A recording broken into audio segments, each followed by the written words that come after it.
Going into last season, many outsiders predicted that the Utah Jazz would be one of the worst teams in the league, and that they lacked a solid collection of talent. However, for most of last year, they were inside the playoff race.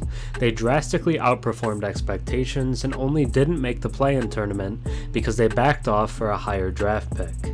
It was a season that saw Lauri Markkanen blossom into an all-star starter, and late first-rounder Walker Kessler finished third in Rookie of the Year voting.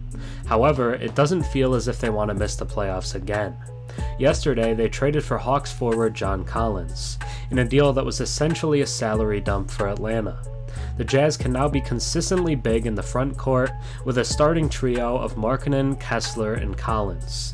This came after the team had arguably the best NBA draft of anyone this year, landing Taylor Hendricks at 9, Keyonte George at 16, and Brice Sensabaugh at number 28.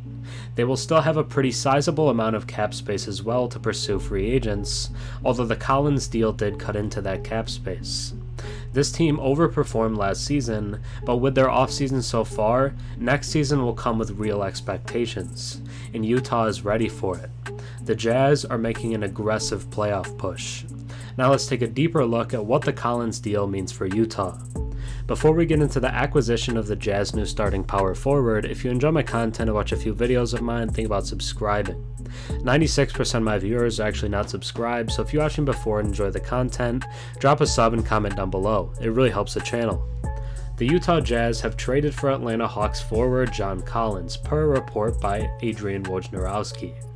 In return, the Jazz are sending back forward Rudy Gay, who is opting into the final year of his contract to facilitate a deal, and a future second-round pick. Collins, who's still only 25, averaged 13 points and 6.5 rebounds per game last season for the Hawks. He has averaged 16 points and 8 rebounds for his career, while shooting 36% from 3. He is owed $78 million over the next 3 seasons, though the final year of his deal is a $26 million player option. The deal cannot be made official until July 6th.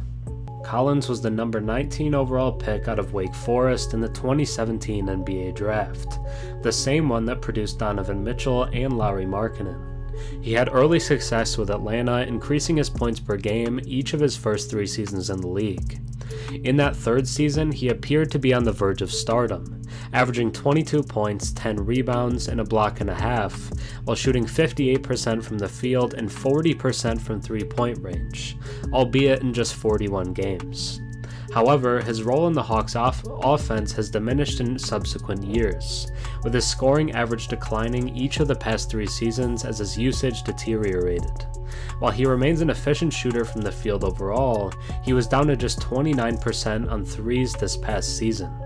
The 6'9", 235-pounder also has been injury-prone throughout his career, with his rookie and 6th seasons being the only times in his career he's reached the 70 games played threshold. Still, the Jazz have been tied to Collins in trade discussions for the past couple of seasons, and finally found the timing and cost to their liking.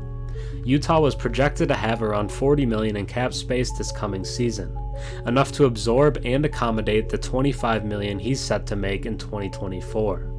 As a result, the front office brain trust of Danny Ainge and Justin Zanuck saw an opportunity to add a talented player they view as a potential rehabilitation project while paying a minimal cost. A player who wasn't going to be in their rotation anyway, plus a second-round pick that's all but irrelevant with the haul of future first-rounders they possess.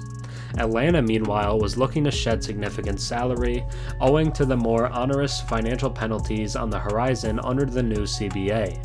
The Hawks now avoid extreme luxury tax payments and roster-building restrictions, while also setting the table for potential extensions for some of their young core.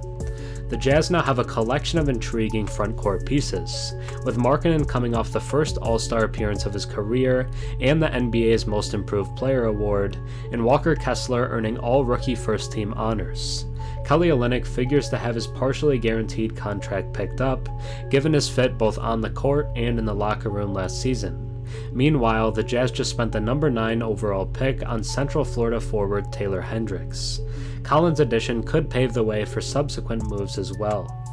Olynyk's team-friendly contract could, perhaps, be rerouted elsewhere in exchange for a full-fledged point guard. Currently, Talen Horton-Tucker's future with the team is uncertain, while Colin Sexton may be viewed as best utilized as a microwave scorer off the bench, and Chris Dunn, who is on a fully non-guaranteed deal, could be used in a reserve role. The 36-year-old Rudy Gay is now reunited with Quinn Snyder.